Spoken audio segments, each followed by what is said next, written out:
بسم الله الرحمن الرحيم. الحمد لله وحده والصلاة والسلام على من لا نبي بعده. أما بعد فأعوذ بالله من الشيطان الرجيم. بسم الله الرحمن الرحيم.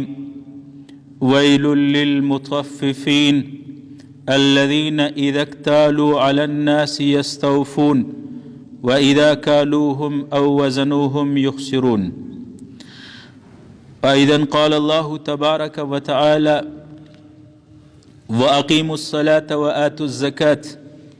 وقال تعالى: والذين يكنزون الذهب والفضة ولا ينفقونها في سبيل الله فتكوى بها جباههم وجنوبهم وظهورهم هذا ما كنزتم لأنفسكم فذوقوا ما كنتم تكنزون. آمنت بالله صدق الله مولانا العظيم. قال النبي صلى الله تبارك وتعالى عليه وآله وسلم: ما ظهر الغلول في قوم قط إلا ألقي في قلوبهم الرعب ولا فشاء الزنا في قوم قط إلا كثر فيهم الموت ولا نقص قوم المكيال والميزان إلا قطع عنهم الرزق، أو كما قال النبي صلى الله تبارك وتعالى عليه وآله وسلم. آمنت بالله صدق الله مولانا العظيم وصدق رسوله النبي الكريم. اللهم صل على محمد وعلى آل محمد وبارك وسلم. اللهم صل على محمد في أول كلامنا، اللهم صل على محمد في أوسط كلامنا، اللهم صل على محمد في آخر كلامنا. جزا الله تعالى عنا محمدا صلى الله عليه وسلم ما هو أهله. جزا الله تعالى عنا محمدا صلى الله عليه وسلم ما هو أهله. جزا الله تعالى عنا محمدا صلى الله عليه وآله وسلم ما هو أهله. صدق الله العظيم. زما محترم مسلمانان نورونو، دین اسلام هغه د خیرخواهی دین دی، د همدردی دین دی. د دین اسلام خلاصه هغه دوه شیان دي: یو د الله او د الله د رسول محبت او اطاعت، او دویم د الله د مخلوق سره احسان کول. د الله د مخلوق سره احسان، د هغه خدمت کول، د الله د مخلوق همدردی کول، د الله مخلوق هغه نازول، د الله مخلوق ته فایده رسول. دا دوه شان د دین خلاصه ده: یو د الله او د رسول اطاعت، او دویم د مخلوق خدمت. مخلوق که هر څوک، دا دوه د دین اسلام علما لیکي چې خلاصه ده. کم انسان چې الله او الله رسول نه مني، د الله او د الله د رسول اطاعت نه کوي، دا انسان دنیوي زندگیم ناکامه ده، په میدان محشر بم شرمنده ولاړ، مایوسه به ولاړ چې په دنیا کې د الله او د الله رسول یې خپل کړی نه دی. او کم انسان چې په دنیا کې د الله د مخلوق سره همدردی نه لري، د الله د مخلوق سره وفاداری نه لري، د الله د مخلوق خدمت نه مني، نه کوي، دا انسان به هم په میدان محشر، په دنیا کې هم، په قبر کې هم، په میدان محشر کې به هم مایوسه شرمنده ولاړ. الله مې دې د داسې حاله څخه وساتي. یو حدیث کې راځي، پیغمبر علیه الصلاة والسلام فرمایي: الخلق عیال الله. دا مخلوق د الله عیال دی. یعنی عیال خو اولاد ته ویل کیږي. نو سوال دا کیږي چې الله رب العالمین خو عیال اولادونه جوړول، اولادونه کېدل، دا خو زموږ د انسانانو کار دی. خالق رب العالمین اولاد ته څه احتیاج لري؟ او دې حدیث کې پیغمبر علیه السلام وی: الخلق عیال الله. مخلوق د خدای عیال دی. جواب علما لیکي چې د دې دا مطلب نه دی چې خدای پاک اولادونه زیږولي دي. ځکه قرآن کې الله تعالی فرمایي لم یلد ولم یولد، نه الله د چا پیدا دی نه د الله څه څوک پیدا دی، نه الله نعوذ بالله د چا زوی او ولد دی، نه الله خپل اولاد لري. الله د دې شانو څخه پاک دی، بې نیازه دی، دې ته حاجت نه لري. اوس حدیث کې به پیغمبر علیه السلام وایي الخلق عیال الله، مخلوق د خدای عیال دی. د دې څه مطلب؟ د دې دا مطلب دی لکه څنګه چې علما لیکي محدثین، یو سړی په خپل اولاد باندې مهربانه دی. مور او پلار د خپل اولاد سره څومره مهرباني کوي، څومره قرباني ورسره کوي، څومره زړه ورسره ژړېږي د خپل اولاد سره، څومره خواهش یې دی چې اولاد مې په راحت سي، په سکون سي. دا تره او د دوی د اولاد سره چې څوک ښه وکړي، ستا د بچیانو سره چې یو څوک ښه وکړي، کومک ورسره وکړي، نو امور و پلار د هغه سړي سره ډېر خوشحاله سي.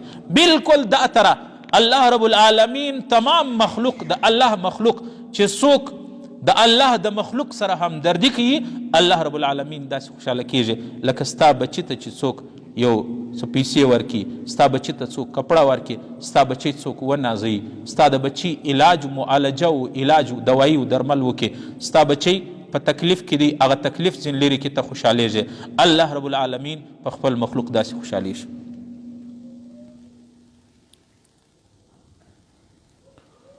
اوس دا خو د عام مخلوق خبره ده، په ټول مخلوق کې بیا الله رب العالمین ته انسان ډیر محبوب دی. په انسانانو کې هم فرق دی. تاسو وینئ داسې خونخواره انسانان شته چې د ماشومانو په وینو باندې نه اوبېږي، د زنانو په وینو باندې د هغو په قتل باندې ارمان نه خیږي. داسې انسانان هم شته، داسې خونخواره داسې حیواني صفت انسانان هم شته. بهرحال په انسانانو کې هغه انسانان چې الله دین ودوی ته ورکړي دي، مسلمانان دي، الله ته ډېر محبوب دي. په دې مسلمانانو باندې چې څوک رحم کوي په عام مخلوق باندې، بیا په انسانانو کې بیا مسلمانان چې چا د لا اله الا الله د هغو سره چې څوک احسان کوي، د هغو ته چې څوک فایده او ګټه رسوي، د هغو سره چې څوک کومک کوي، الله رب العالمین په دې باندې ډېر خوشحالیږي. تېره جمعه موږ ویل یو حدیث کې راځي پیغمبر علیه السلام فرمایي چې الله وایي چې څوک زما او یو وږي بنده ته یوه ګوله ډوډۍ ورکړي، یو تږي بنده ته یو غړپ اوبه ورکړي، الله وایي په خپل جلال دې مې قسم دا شرګا په میدان په قیامت په آخرت به د جنت په خپل لاس د جنت خوراک در کوم، د جنت اوبه به در کوم. ولې؟ په الله باندې د مخلوق ګران دی. لکه په زه ما او تا باندې چې خپل اولاد ګران دی که نه دی؟ زما او ستا بچي له څوک کپړې راوړي، زما او ستا بچي له یو څوک پیسې ورکړي، ونازوي، خوراک ورکړي، زه ورته خوشحالېږم. دا تره الله رب العالمین په خپل مخلوق باندې چې څوک ښه ورسره کوي خوشحالیږي، او د الله مخلوق سره چې څوک تنګي راولي، د الله پر مخلوق باندې چې څوک لارې بندوي، د الله مخلوق دپاره چې څوک مشکلات پیدا کوي، په دې باندې الله سخته ناراضه کیږي،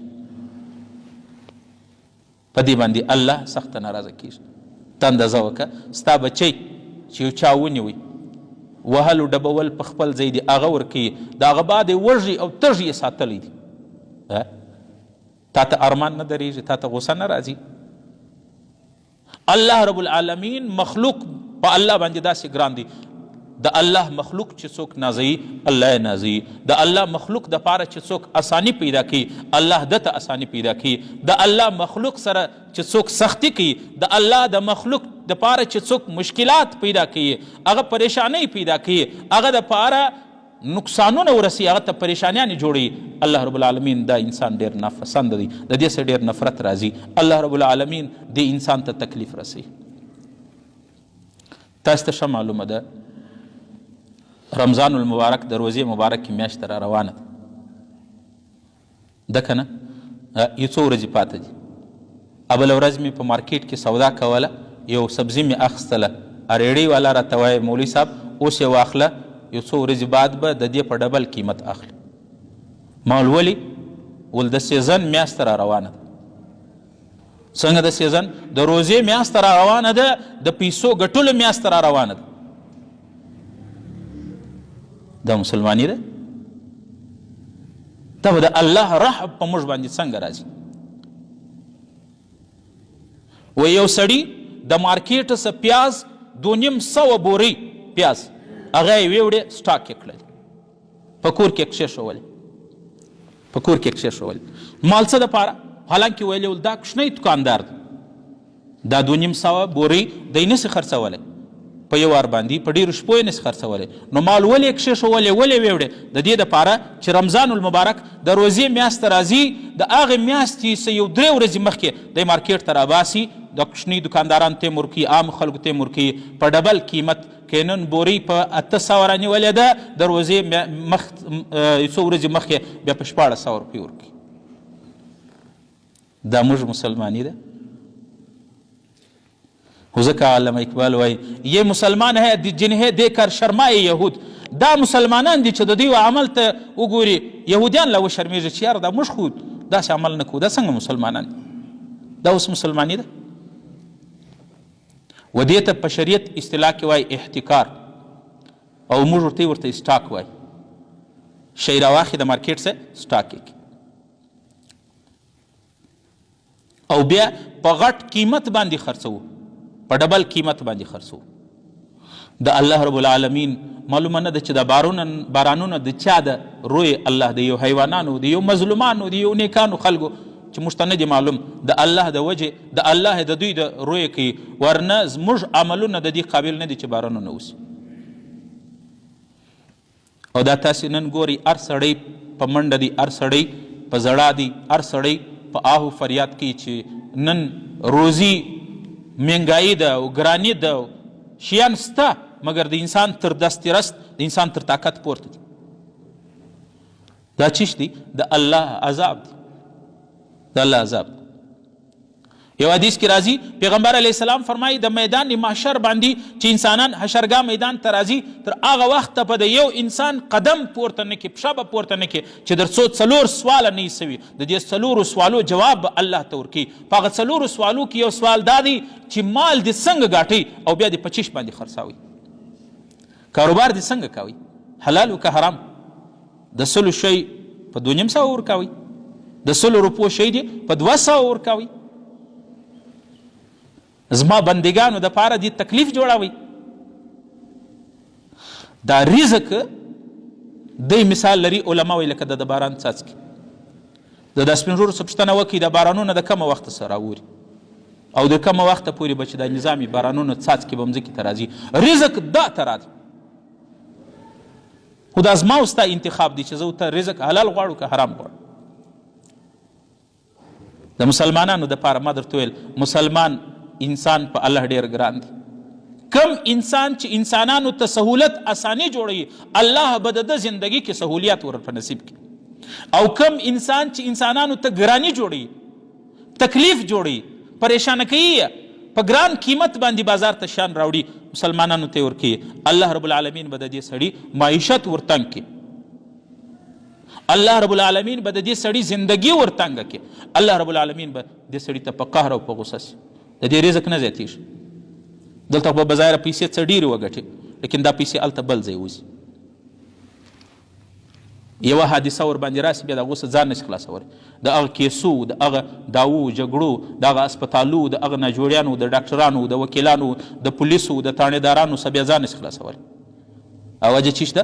هغه دغه د مسلمانانو آمدن، دغه په ګران شیان چې مسلمانانو ته ورکړي دي، دا چې د ده په نظر او په فکر باندې څه زیاتې ګټلي دي، د هغو نه وساتي. حدیث کې راځي او دا د رزق د کمی سبب هم دی. موږ خو په دې رزق زیاتېږي، په دې رزق نه زیاتېږي. الله یرزق من یشاء بغیر حساب. دا رزق ورکول والا الله ذات، دا زموږ عقل نه دی، دا د الله فیصلې دي. حدیث کې راځي عبدالله بن عباس رضی الله عنه وایي انه قال، پیغمبر علیه السلام فرمایي ما ظهر الغلول فی قوم قط الا القی فی قلوبهم الرعب. په کوم قوم کې چې کاروبار کې دوکهداري راله، دوکه راله، دوکهدهي راله، د دې قوم باندې الله تعالی د کافرانو رعب مسلط کړي. په موږ کې نن دوکه شته که نشته؟ شی 2 نمبر یې موږ په 1 نمبر ورکو، شی پاکستانی یې موږ په چینایي او په جاپاني ورکو.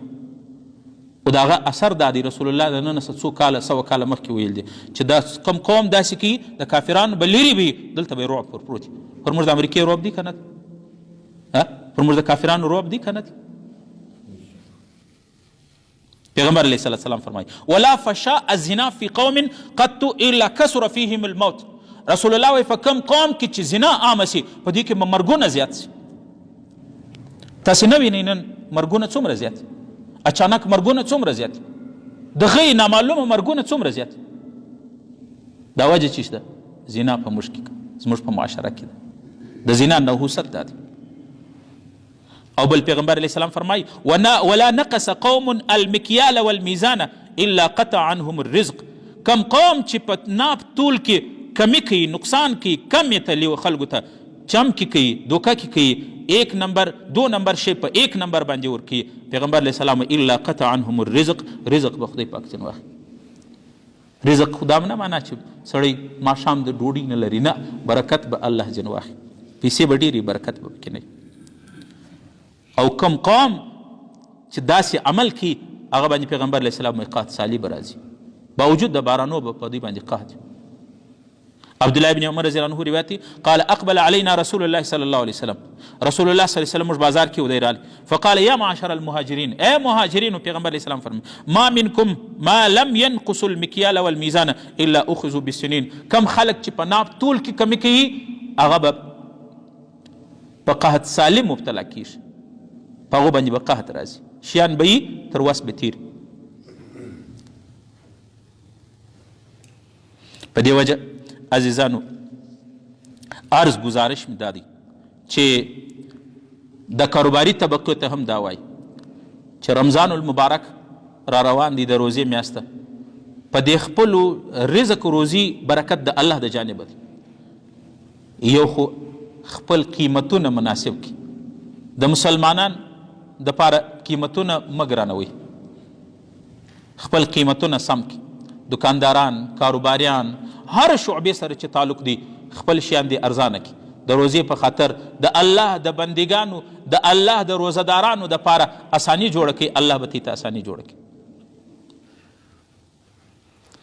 په کم قیمت رانیولی دی، 1 روپۍ و 2 و 5 په کیلو کې فرق شیر ده، لیکن د رمضان د وجه شی دی رانیولی په 100 روپۍ دی ورکوي په 200 روپۍ.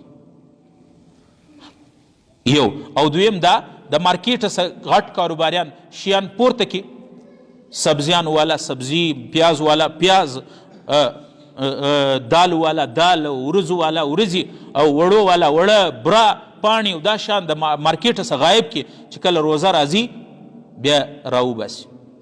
و دې ته سټاک ویل کیږي، په عربي اصطلاح کې ورته شرعي اصطلاح کې احتکار ویل کیږي، او دا یو ډېر لعنتي عمل دی. پیغمبر علیه السلام فرمایي الجالب مرزوق والمحتکر ملعون. کم خلق چې کم تاجران چې انسانانو د پاره مالونه راوړي، سهولت ورته پیدا کوي، و دې ته به الله رزق ورکوي. والمحتکر ملعون، او هغه سړی چې سټاک کوي د مسلمانانو خوراکي شیان، د مسلمانانو د لباس شیان، د مسلمانانو د موټرانو، د مسلمانانو د حیوانانو خوراکونه هغه سټاک کوي په دې نیت چې هلته به بیا ګران سي، مارکیټ کې به طلب زیات سي، نو بیا به زه ډېرې پیسې په وګټم. رسول الله په دې سړي باندې لعنت دی، دا لعنتي دی. عبدالله حضرت عمر رضی الله عنه هغه روایت دی، انا عمر بن خطاب قال سمعت رسول الله صلى الله عليه وسلم يقول من احتكر على المسلمين طعامهم ضرب الله بالجزام والافلاس. رسول الله صلی الله علیه وسلم فرمای کم سړی چې د مسلمانانو د خوراکي شیان، د لباس او د خوراک شیان هغه سټاک کی، د دې نیت چې بیا بګران باندې په موقع باندې خرڅ کم، الله رب العالمین به په ده باندې د جزام بیماری مسلط کی، د افلاس، د مفلسۍ نه جوړي بیماری به الله ورته مسلط کی.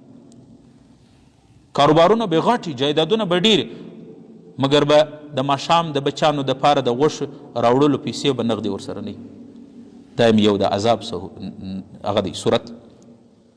الله به په دې سړي باندې جزام بیماری، جزام یو داسې بیماری ده چې دا جسم ټوله د غوښه سره ورځي، خوړی نسي دا غوښه. ځینې علما لیکي چې مهلکه بیماری به ولګېږي، مهلکه لا علاج بیماری به ورته ولګېږي څوک چې مسلمانانو سره داسې عمل کوي. عبدالله بن عمر رضی الله عنه قال رسول الله صلی الله علیه وسلم من احتکر طعاما 40 یوما یرید به الغلاء. څوک چې د مسلمانانو سره د خوراکي شی 40 ورځې احتکار سټاک یې کښېږدي فقد برئ من الله وبرئ الله منه الله د دې څه بېزاره دی او دی د الله څه بېزار دی. دا دې نه وایي زه د خدای بنده یم، الله وایي دا زما بنده نه دی، زه بېزاره یم د دې انسان څخه. عبدالله بن حضرت معاذ رضی الله عنه، معاذ بن جبل رضی الله عنه د نبی علیہ السلام سره روایت نقل کی. پیغمبر علیہ السلام فرمایي بئس العبد المحتکر، هغه انسان ډیر بیکاره انسان دی چې احتکار کوي، سټاک کوي. د چیز دپاره ان ارخص الله الاسعار حزنه، که نرخونه راکښت سو دی نه خوابه دی، نرخونه ریټ د یو شي د راکښت سي دی خوابه دی، سر دی نیولی. ولې؟ ولا یاره ریټونه راکښت سو، شان ارزانه سو، ما خو اخیستي و چې مال په ډېر قیمت به یې خرڅ کړي. و ان اغلاها فرحه، او که هغه شیانو قیمت پورته سي دی خوشحاله سي، شو سو چې دا ګران سو، ما ته به زیاتې پیسې راسي. یو روایت کې راځي چې کم څوک مال سټاک کې د مسلمانانو ده، د دغه په دې باندې پیسه وګټي، بیا دغه شی دا پیسه صدقه کې، دا صدقه الله نه قبلوي، دا صدقه الله ته نه ده منظوره. حضرت امامه رضی الله عنه فرمای قال رسول الله صلی الله علیه وسلم من احتکر طعاما 40 یوما ثم تصدق به لم یکن له کفاره. څوک چې د مسلمانانو د پاره مالونه سټاک کې بیا خرڅ کی، زیاتې پیسې په وګټي، هغه پیسې بیا برته صدقه هم کې، هغه د سټاک ګناه هغه نه په منځل کېږي، هغه ګناه نه په معاف کېږي. په دې وجه عزیزانو یو عرض گزارش دا دی چې دا سټاک یو په زیات قیمت باندې شی خرڅول، شی د رانیولی دی، جایز منافع پر کښېږده، کرایه پر کښېږده، له بازاره دلته راوړی دي، د موټر و د سوزکي و د رکشې څو کرایه پر هغه هم پر واچو، ځکه د هغه سړی چې د بازار راوړي نو خو د یم کرایه ورکوي، وزرنج ته یا و سوزکي ته یا و ګاډي و رکشې ته خو ورکوي، هغه خپله کرایه هم مناسب قیمت و نرخ، هغه خپل ګټه هم پر واچوه، د هغه بعد مسلمانانو ته سهولت و اساني جوړه کړه. مثلا یو شی دی په بازار کې هغه په 1000 روپۍ دی، تا د بازار راوړي چې تا دکان ته راوړي، تا ته په 1060 روپۍ پرېوتي یا په 1050 روپۍ درته پرېوتي، بالکل دا شی ته په 1100 ورکولی سي.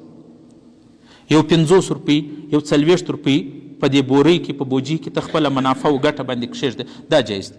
که تا راوړی په 1000 روپۍ دی ورکوې په 1800 روپۍ، دا لعنت دی، دا د الله غضب دی. الله زما مخلوق ته دې تکلیف جوړ کړي، زما په مخلوق باندې دې لار را تنګه کړله. څوک چې په مخلوق باندې لار تنګوي، زندګي تنګوي، الله به د زندګي تنګه کړي. حضرت عمر رضی الله عنه هغه وایي قال النبي صلی الله علیه وسلم، نبی علیه صلی الله علیه وسلم فرمایي من احتکر علی المسلمین طعامهم ضرب الله بالافلاس والعجزام. وایي حضرت عمر رضی الله عنه هغه یو راووتي بازار له راووتي فرأى طعاما منصورا. حضرت عمر رضی الله عنه بازار له راووتي، یو څه یا ماجت له راووتي، په لار کې یو چا غنم یې شو، ورځې یې شوې، دا رقم نور خوراکي شیان یې شو. حضرت عمر رضی الله عنه ویل ما هذا دا چشتي، هذا طعام دا چشتي، هغه ورته ویل فقالو طعام جلب الینا، دا یو څه د خوراک شیان دي، تجارت او کاروبار دپاره راوړل سوي دي چې مسلمانانو ته سهولت اساني یې واخلي. حضرت عمر رضی الله عنه و دې کاروباري ته و دې تاجر ته دعا وکړه بارک الله فیک، الله رب العالمین دې برکت در نصیب کړي. قیل یا امیر المؤمنین قد احتکره، یو چا ورته ویل امیر المؤمنین دعا خو دې ورته وکړله، دا شی سټاک کړی و دې سړي، دا 2 کسانو د تاجرانو سټاک کړی و، دا اوس په دې موقع باندې چې را حاضر کړي چې په بازار کې شیان ختم سو، ریټونه پورته سو، طلب یې زیات سو، دوی راوړل دا شیان اوس بازار ته په زیات قیمت باندې خرڅوي. دا ته خبرې د خلکو سټاک کړي و، کور یې ایښي و، نه رایستل چې خلکو خولې وازې ونیوې، خلک ډېر ضرورتمند سو، دوی راوستل بازار له دا شیان راوړل، اوس یې په زیات قیمت باندې خرڅوي. حضرت عمر رضی الله عنه ورته وویل چې دا چا دا سټاک کړي دي؟ ورته وویل پلاني د حضرت عثمان فروخ مولا عثمان، د حضرت عثمان آزاد کرده یو غلام فروخ د یو ده کړي دي، او یو د حضرت عمر رضی الله عنه ستا آزاد کرده غلام پلاني کړي و، هغه یې دواړه راوغوښتل. حضرت عمر رضی الله عنه بیا ورته وویله چې تاسې د مسلمانانو شیان خوراکي شیان ولې سټاک کړي دي، خیر دی؟ هغه څه ورته وویل؟ ول امیر المؤمنین په خپلو پیسو مې اخیستي دي او خپل شی دی خرڅوی چې څو قیمت زموږ زړه غواړي هغه ورکو. موږ پښتانه اوس هم چې ورته وایي حاجي صاحب دا شی مه سټاکوه دا ګناه لري. مولوي صاحب ستا د جیبه خو مې نه دي کښلي، د چا څه خو مې نه دي اخیستي، په خپلو پیسو مې له مارکیټه شی اخیستی دي، کور مې ایښی دي، په دا موقع یې راوړم خرڅوم یې. څه غلا خو مې نه ده کړې، څه سود خو مې نه دی کړی، او د ځان دپاره دلیل هم جوړوي. حضرت عمر رضی الله عنه چې دا کسان راوغوښتله ورته ویل خیر دی دا سټاک مې ولې کړی و، دا شیان مې ولې سټاک کړي و؟ هغه ورته ویل امیر المؤمنین غوسه مه کوه، په خپلو پیسو مې شیان اخیستي دي د مارکیټ څخه، په خپل کور کې مې ایښي اوس یې په خپلو پیسو خپل شی خرڅوو، په دې کې د چا څه دغه ده؟ حضرت عمر رضی الله عنه ورته وویله ول نو واورئ پیغمبر علیه الصلاة والسلام فرمایي من احتکر علی المسلمین طعامهم ضرب الله بالافلاس والجزام. کم سړی چې د مسلمانانو دپاره د مسلمانانو مالونه سټاکوي کور ته ږدي په دې نیت چې ریټونه زیات سي، طلب یې زیات سي، د خلکو ضرورتونه زیات سي، په زیات قیمت یې بیا خرڅ کړي، پیغمبر علیه السلام وایي دغسې انسان ته به الله رب العالمین مفلسي ورکړي، افلاس تنګ دستي به ورکړي، او په دې باندې به د جزام او د کوړ بیماري داسې لا مهلکه لا علاج بیماري به خدای ورکړي. فروخ هغه ویل فقال الفروخ عند ذلك اعاهدك واعاهد الله ان لا اعود ابدا. امیر المؤمنین چې دا حدیث دی راته ووایي دا خبره دی، مسلمان خو هغه دی چې خبره د دین واوري، د رسول الله خبره واوري، پر هغه ځای باندې توبه وباسي. فروخ وویل امیر المؤمنین خبر نه ولم، اول د الله څه معافي غواړم، بیا ستا څه معافي غواړم، د مسلمانانو څه معافي غواړم، اول د الله سره عهد و قول کوم، بیا به زه داسې سټاک نه وکړم، دا شی به نه کښېږدم. حضرت عمر رضی الله عنه دعا ورته وکړه.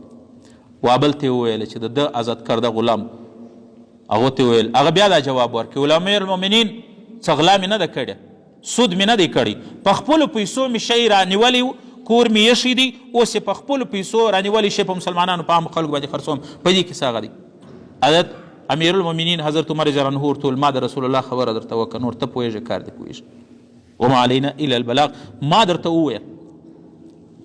ابو یحیی د دې حدیث راوي دی، هغه وایي فقال ابو یحیی فلقد رأیت مولا عمر مجزوما، یو څو زمانه ما بعد ولیدي بدن یې ټول شوړېدلی و د دې سړي، دا چې زما کار دی خپل شی خرڅوم، زما په شي کې د چا کار دی، ما ته څوک څه وایي، په خپلو پیسو مې رانیولی دي. حضرت امیر المؤمنین عمر بن خطاب هغه د رسول الله حدیث ورته ووایي، هغه سړي باک نه وکړي. یحیی وایي یو څو زمانه بعد دغه سړی چې سټاک یې کړی و په ګران قیمت یې شی خرڅاوي، ما ولیدي د کوړ بیماري ورلګېدلې وه، د جزام بیماري ورلګېدلې وه، بدن یې ټوله شوړېدلی و، غوښه څڅېدلې. ځکه حدیث کې راځي الخلق عیال الله، مخلوق د خدای عیال دی، په الله باندې ډیر ګران دی. څوک چې د الله مخلوق ته اساني جوړي الله به د ده زندگی اسانه کړي، څوک چې د مخلوق پالنه او روزنه کوي اساني کوي، په مخلوق باندې مصرف کوي، مخلوق سره احسان کوي، مخلوق ته رزق او روزي مخلوق ته اسانتیاوې رسوي، الله به د ده رزق فراخ کړي، الله به د ده زندگی د اسانی سره. څوک چې مخلوق ته کډي کینی، څوک چې مخلوق ته نقصان رسی، ضرر رسی، الله به د ده زندگی خارداره کړي، الله به د ده زندگی هغه د عذاب زندگی کړي. په دې وجه عزیزانو یو عرض گزارش دا دی کاروباریانو خلکو ټولو ته دا وایم چې د الله عذاب ته به دعوت نه ورکو. الله عذاب ته مارکیټ له یو خو شی مناسبه ګټه بالکل پر کښېږده وکړه، لیکن دومره زیاته ګټه شی دې رانیولی په 100 روپۍ ورکوې په 200 په 220 په 250. او دویم دا چې سټاک مه کوئ. او سټاک کم شیان دي د ټولو څه بنیادي شی په سټاکینګ کې د انسانانو خوراک دی یا د حیوانانو خوراک دی. د انسانانو خوراک مثلا وړسو، برس و، ورجې، غوړي، تیل، دغه رقم سبزیانې سوې، غوښې سوې، موږ هغې چې روزه راسي بیا غوښې پورته سي، هر کال په غوښو قیمت په روزه کې خلک پورته کوي، دغې که نه ټول سبزیانو هر شی ریټونه په روزه کې پورته کوي. حالانکې سړي ته شرم راسي، سړی وشرمیږي. په بهر ملکو کې د انګریزانو په دې کافرانو ملکو کې ډېر دی ملکونه سته، تاسې به ماحول اورېدلي چې هغه مسلمانان هلته تعداد کم وي، مسلمان هلته اقلیت وي، مسلمانان کم وي خو په ملکو کې اوسیږي، هغه حکومتونه په دې خبر سي، هغه کاروباران او تاجران په دې خبر سي چې دا میاشته د مسلمانانو د روزې ده، مسلمانان په دې میاشته کې روزه نسي، د دوی د عبادت هغه مارکیټونه اعلان وکړي مسلمانانو دپاره ریټونه کم. سړی وشرمیږي چې کافران خو د مسلمانانو د روزې احترام لري، مارکیټونه قیمتونه کم کې، دا څنګه مسلمان دی چې روزه راشي دی روټي نه پورته کړي، د شیانو قیمتونه اسمان ته ورسي.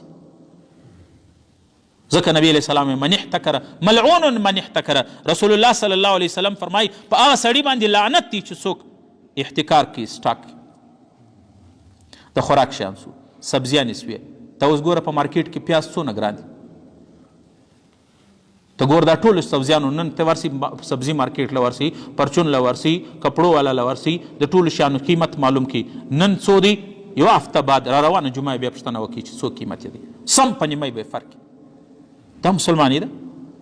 موږ هم په رسول الله باندې لا اله الا الله ویلی دي، که مې په رسول الله ایمان راوړی دي بیا دین خو خالد المنزون هم نه دی. حضرت عمر رضی الله عنه په مجلس کې چا د یو چا تعریف وکړي، والله ډېر ښه سړی. حضرت عمر رضی الله عنه ټول کاروبار دې ورسره کړي که د همسایتوب ورسره کړي؟ هغه ورته ویل ول نه مې کاروبار ورسره کړي دي نه مې همسایتوب ورسره کړي دي. حضرت عمر ویل بیا دی مه وایه چې ښه سړی دی، د انسان ښه سړیتوب. حالانکې موږ خو نو دا وایو موږ ښه سړی هغه دی چې ډېر عبادتونه کوي، ډېر تلاوتونه کوي، ډېر نفلونه کوي. حضرت عمر رضی الله عنه ښه سړیتوب نیکي د انسان معلومیږي هغه چې دا نیک سړی دی، بزرګ سړی دی، الله والا دی، هلته معلومیږي چې په کاروبار دی وازمایي او دویم په همسایتوب دی وازمایي. په دې وجه عزیزانو دین خالد المنزون نوم نه دی، دین د معاملاتو نوم دی، معاشراتو نوم دی. په دین کې د خلق خدا دپاره احسان کول، د هغو سره احسان کول، هغو ته اساني جوړول، دا د دین اسلام حکم دی. نو دا خوراکي شیان د انسان سټاکول، د لباس د اغوستلو شیان سټاکول، د انسان خوراک هغه که سبزیات وي که فروټ وي که میوې وي. ته اوس ګوره خټکۍ عام طور بازار له چې راسي اوس په څو د یوه هفته بعد په څو، دا هغه شیان دي د اختره بعد یا اختر 11 ورځې بعد سم برته نیمۍ قیمتونه راکښته شي، هغه شیان دي سم نیمۍ. دا ولې؟ دا مسلماني ده. په دې وجه دا د الله عذاب ته دعوت دی چې څوک داسې کوي شیان سټاکول. دغه رقم پخوا زمانه کې به د حیوانانو شیان سټاکول، د حیوانانو خوراک لکه مثلا پروړ سو، خسیل سو، شپیشتې سوې، د حیوانانو چې کوم هغه دي دا. یا نن سبا حیوانان د سوارلي دپاره عام طور خلک دونه نه پالي لکه موټران، دغه رقم تیل دا موږ نه پټرول ډیزل دا شیان سټاکو، اختر له سټاکي. ځینې خلک یې اختر له عید له اختر له سټاکي، په اختر کې بیا په ګران قیمت باندې خرڅوي. روزې له سټاکي، روزې څو ورځې مخکې خلک یې کوي، دا ګناه لري، دا لعنت دی. دا د الله رب العالمین به د دې رزق کموي او دا به الله رب العالمین خپل عذاب سره مخامخ کړي. یو خو دا دویم تاسو ته معلومه ده چې د رمضان المبارک میاشت را روانه ده. عموما دا زکات چې خلک باسي عموما زموږ په دې هغه کې معاشره کې، حالانکې زکات چې کال پرسو که روزه وي که د روزې مخکې وي که بعد کې وي زکات ایستلی شي. لیکن چونکې زموږ دلته ماحول داسې جوړ سوی دی خلک دا زکات په روزه کې وباسي، یا د روزې څخه مخکې باسي یا د روزې رمضان المبارک په میاشته کې باسي. دغه ده که نه هغه وجه هم یو څه معقوله ده، صحیح ده، ځکه په روزه کې نفل هغه د فرضو ثواب لري او یو فرض د 80 فرضو په مقدار سي. په دې وجه دا زموږ خلک د زکاتونه په رمضان کې ادا کوي. نو انشاءالله را روان جمعه د هغه بعد به د زکات او د رمضان متعلق مسائل هم بیان کړو. صرف دومره وایي چې زکات د لمانځه بعد الله رب العالمین 22 ځایه په قرآن کریم کې الله تعالی اقیموا الصلاة اتو زکات د لمانځه بعد د زکات حکم کړي. زکات دا یو دینی یو لازمی فریضه ده په مسلمان باندې، لکه څنګه چې لمونځ فرض دی، روزه فرض ده، زکات هم فرض ده. او کم خلق چې زکات نه ورکي پیغمبر علیه الصلاة والسلام فرمایي چې دا خلکو به باندې الله تعالی قحط مسلط کړي، پر دې باندې به دشمن مسلط کړي زکات نه ورکي. او دویم دا خو د دنیا عذاب و هغه دی. نبی علیه الصلاة والسلام فرمایي ما تلف مال امرئ فی بر ولا بحر الا بحبس زکات. د یو چا مال ته چې نقصان رسیږي، تاوان راځي، مال یې تاواني سي، هغه څه وجه ده چې زکات یې نه ورکړي. د زکات مال چې دی په خپل مال کې پاته سو دا داسې دی لکه یو الرګي ته چې وینه ولګېږي، داسې دی. د زکات مال چې پات سو دا ټوله مال به دې ډوبوي. دا د دنیا نحوست. ډېر خلک وایي دا تاوان مو وکړي، دومره غټ تاوان رالی. الله بنده ته زکات ادا که ستا مال، یو حدیث کې راځي چې کم څوک دا غواړي چې زما مال دې محفوظه سي، له آفتو له مصیبتو دې بچاو سي، له تاوانو هغه دې بچاو سي، هغه دې د خپل مال زکات صحیح حساب ورکوي، مال به خوندي سي. دا د دنیا هغه دی. او آخرت کې قرآن کریم کې الله تعالی فرمایي والذین یکنزون الذهب والفضة ولا ينفقونها في سبيل الله فتكوى بها جباههم وجنوبهم وظهورهم هذا ما كنزتم لانفسكم فذوقوا ما كنتم تكنزون. پیغمبر الله رب العالمین فرمایي چې کم خلق مال لري، سره زر، سپین زر، پیسې، مال و دولت لري، زکات یې نه ورکوي، په میدان محشر به د هغه د مال، د هغه د تجارتي سامان، د هغه د پیسې و بنډلان، دا به د قیامت په ورځ الله رب العالمین په جهنم کې سکروټي کې ګرم به کې، بیا به د تندی، د جسم، د ملا، د نس، د جگر او د اړخونه به په داغل کیږي، په جهنم کې به دا انګار جوړ شي. بیا او الله تعالی ورته وایي هذا ما کنزتم لانفسکم، دا هغه مال دی چې تا د ځان دپاره خزانه کړی و او زکات یې نه ورکوئ، زکات یې نه ورکوئ.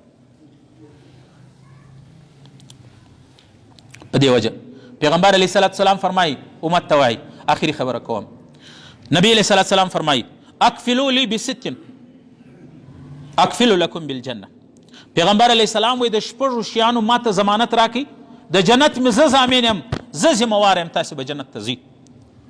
قالوا ما هي یا رسول الله؟ صحابه یا رسول الله کم شیان دي چې موږ د جنت ته ضمانت راکړي؟ پیغمبر علیه السلام فرمیل الصلات، المنځ 5 وخته په پابندي سره په جماعت کوه، زه مې ضامن یم که جنت له نه ولاړې. رسول الله فرمایي والزکات، او زکات، والامانه، د مسلمان امانت در سره دی، که خبره در سره امانت دی، که عیب در سره امانت دی، که مال در سره امانت دی، دا ټول امانت دی.